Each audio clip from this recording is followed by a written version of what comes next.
right. Thank you very much, Laura, for the invitation to speak at the Supply Chain Insights event today. Thank you for the award as well, but we'll get there shortly. I came to talk to you today about a few topics. One is begin Western Digital. Who are we? So you guys get to know us a little bit better. A few thoughts on winning, some of the learnings that we took away from the last years, and I think what contributed to winning, and then also our thoughts on Supply Chain 2030. So who are we as Western Digital? Well, I'm here today representing Western Digital. My name is Matthew Smith. Now, this is the official write-up or biography. I have been with Western Digital for 17 years and spent my whole time in supply chain, just in global procurement and global logistics. The unofficial bio is that I'm a dog lover. Yeah, I've got 3 American Cocker Spaniels. I enjoy them very much.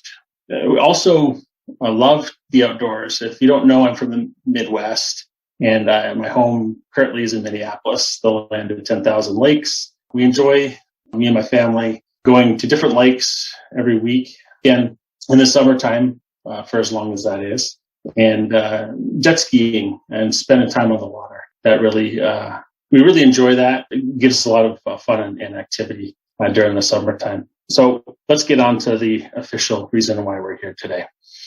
So Western Digital is a company that addresses data. And since data is the engine of the global economy, we as a company are here to address that. And every minute of every day, there's a phenomenal amount of data that is generated in the globe. And in 2020, even during the COVID times, you can see the statistics here. So much data, about 500 million messages sent every minute of every day on WhatsApp, 500 hours of YouTube video. You can imagine the space that takes, especially as quality and quantity continues to rise. 1.4 million calls made on video. And all of that generates a lot of data. And data usage continues to grow very significantly. And Western Digital as a company is, like I said, here to address that. And we are a true storage innovator when it comes to data storage technology. It goes all the way back to the IBM days and the first invention of the hard drive. I remember when I first got into the office in San Jose, they had that hard drive that's pictured in the top left in the lobby, and it was huge. It was probably the size of the small offices that we had in the building. That whole drive was 5 megabytes.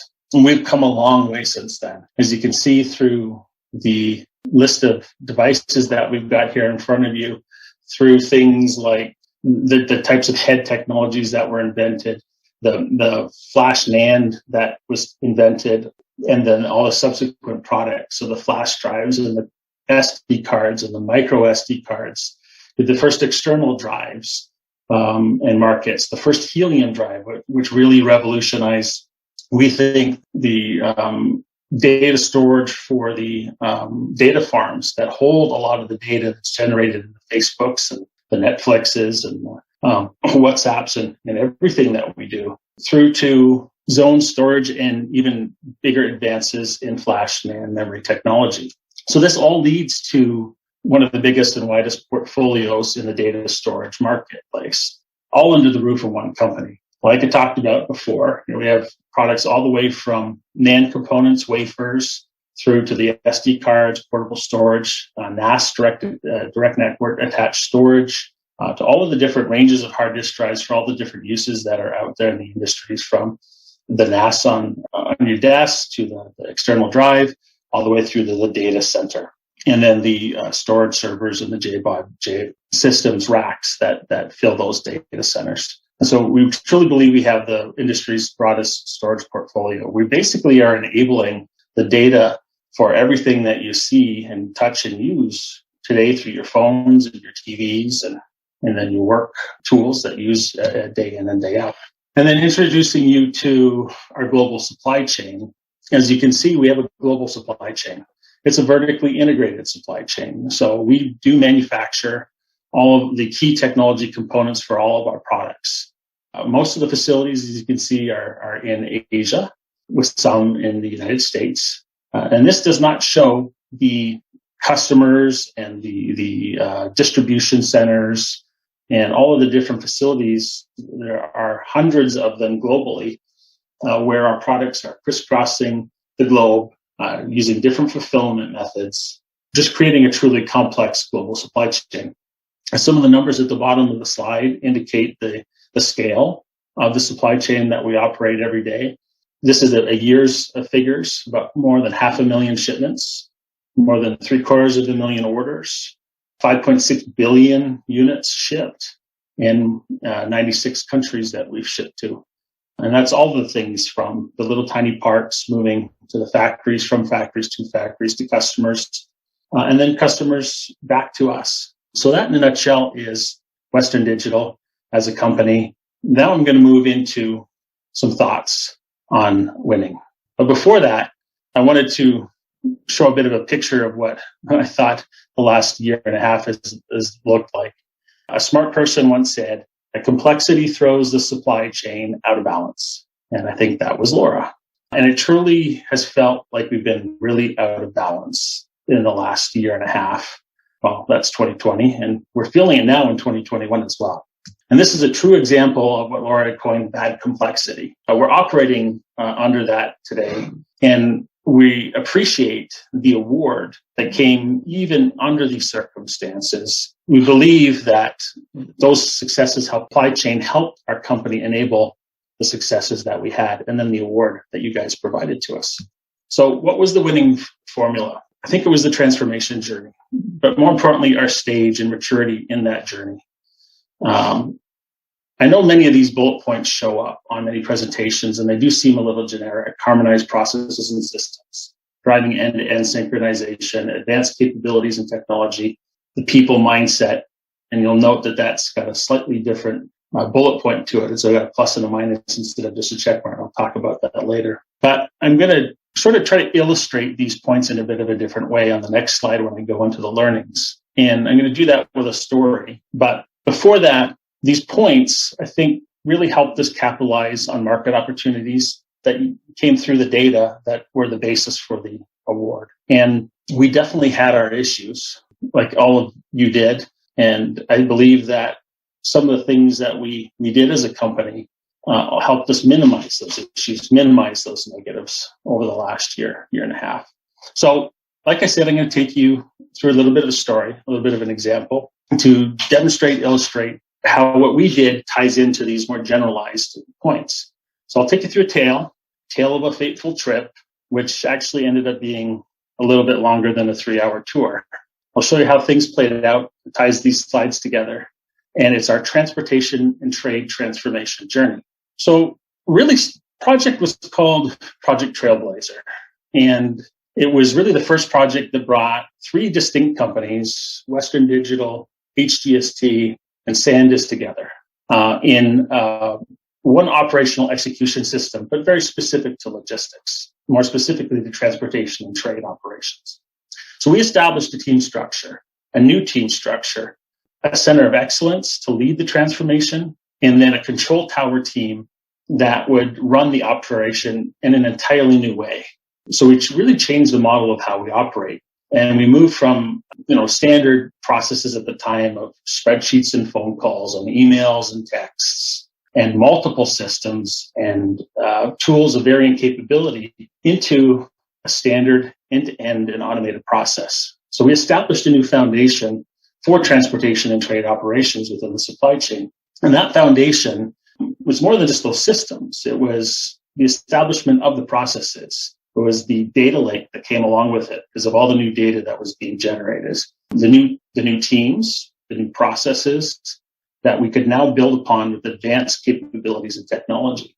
So from an end-to-end standpoint, building that foundation, one of the things that we learned through this process is that we needed to include our partners. And the Center of Excellence team had the foresight to bring them in very early in the process. And that was right at the beginning of the planning and the envisioning of how everything would work end to end. So they were brought in as a piece of the end-to-end process.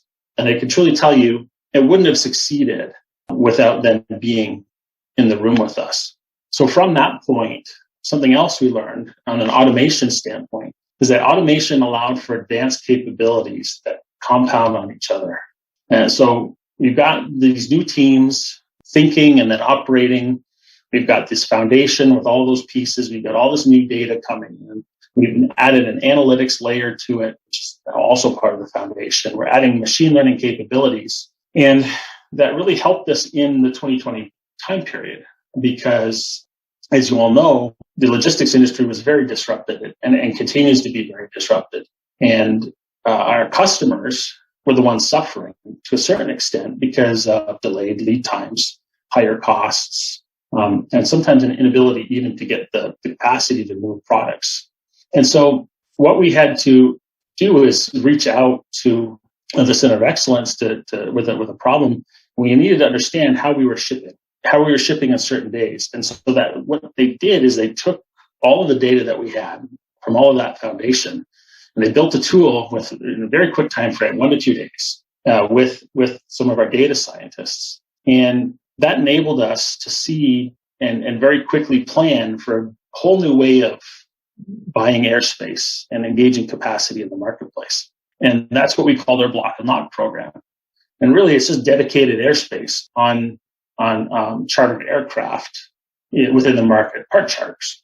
And what that did for us in the results, just in the logistics space, was really increase our reliability of shipments, 30 to 60% on some lanes, our on-time deliveries. It really reduced our lead times at 50% plus in some cases. And there were also cost gains, modest ones, neutral, but or to negative 15, 20%, depending on the particular lane. This was really a result of working with our data science group. And we came upon them by chance, but that's another story. They really enabled that advanced learning based on the foundation layer, the automation and the data that was now being generated. And there was other things that came before it, but the one that really affected us in this time frame was that block and lock program. So those engagements, that foundation, those all build upon each other, and I'm really excited to see where that continues to go. So I also talked about the fact that, we changed a lot of things. And so there were obviously changing roles and mindsets that went along with them. And that was one of the challenges, was definitely mindsets. I just for example, again, the team structure, the Logistics Center of Excellence was established. We established a control tower to run operations. And, that was from the whole global logistics team. And so there's a whole range of human emotion on display because of that. Jealousy, fear, excitement, nervousness about what's to come as those teams were formed.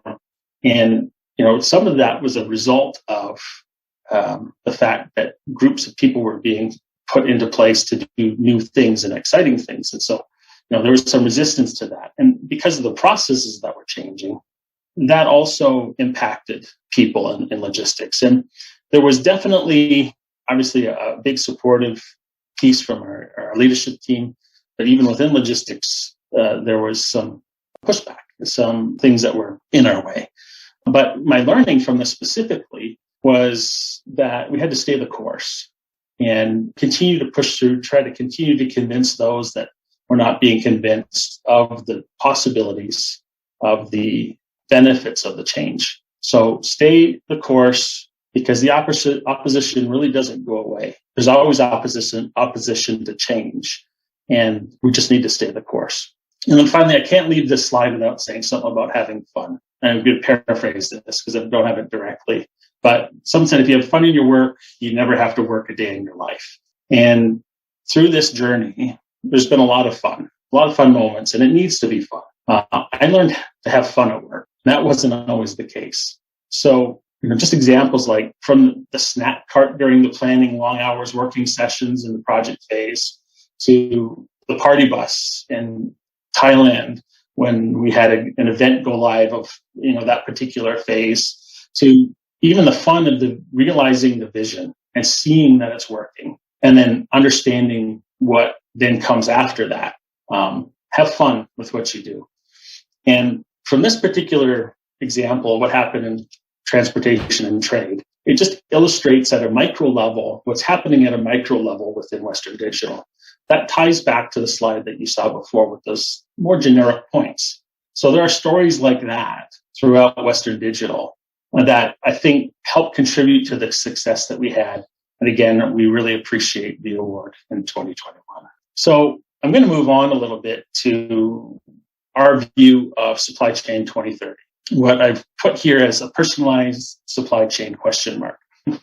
And the reason I've said question mark is obviously because we don't really know. But I could tell you we're moving towards that. And so another example, before I get into the points that you see there, are, again, from the logistics team. And specifically, one of the teams I mentioned was the control tower team. And that control tower team operates the systems, manages the events, and we need to do things in a different way there. And so what the Center of Excellence team was doing with us was looking at all the email traffic that is generated, even with the events management process that we now have, and applying machine learning logic to it to try to understand the intent behind what is coming through the email and try to link that to what drove the root cause of that inquiry. Trying to figure out who needs what from logistics or that particular shipment or whatever the inquiry was. And so by linking and understanding these things, we also will try to build prescriptive actions for what's now that personalized experience to that particular customer, internal or external. And this is really our first attempt to go in that personalized supply chain direction with personalized logistics solutions. And so fast forwarding that into 2030, we sort of see a few buckets of opportunity coming in 2030 and really taking those micro level things and exploding them into much bigger ideas. And the first one being the extended end to end, what we're calling extended end to end. I spoke about that end-to-end logistics linkage that included our partners and brought them into the solution. Well, we see that going on a much larger scale, on an enterprise, on an industry scale. Obviously, that includes our customer. And I think that's going to be very powerful when we get to 2030. We see a continuous intelligent automation bucket. And in the examples I spoke of before, I spoke about the automation of part of the supply chain, the use of sensors, machine learning, and the importance of data. Add some steroids into that, expand that into the entire enterprise, and broaden that scope. And that's where I think 2030 is. We have things like ubiquitous sensors that are being worked on in different parts of the company today. Specialized systems that really dig deeper and broader. And we've seen some of the examples of those previously in the discussion, and there's many more out there. Autonomous, obviously, again, some examples that we provided in logistics, but there will be autonomous supply chains, I believe, in 2030. And there's a couple other bullet points there too. And finally, supply chain orchestrator. So this is really just the changing roles piece of it. In logistics, where the team members really changed their roles, really started to get out of their old ways of doing things into new perspectives, using new tools that help them see patterns and planning. They became orchestrators, routing, selection, and rule sets and things like that. In 2030, this concept expands to the entire supply chain, in our view. And it requires a new way of working and a new type of employee. But as we connect more of the systems together, as they become more autonomous, that supply chain person becomes an orchestrator. So they need more skills, they have a broader scope, and they definitely need a different mindset, which I spoke to before as well. I want to leave you with this. It's very straightforward, but it's also very difficult to do. And a quote from Shigeo Shingo: "The improvement usually means doing something that we have never done before." Those improvements need to happen, and we always need to realize that we're going in a new way. We're taking a new path, and we need to take that journey, and I really believe it's worth it. Thank you very much.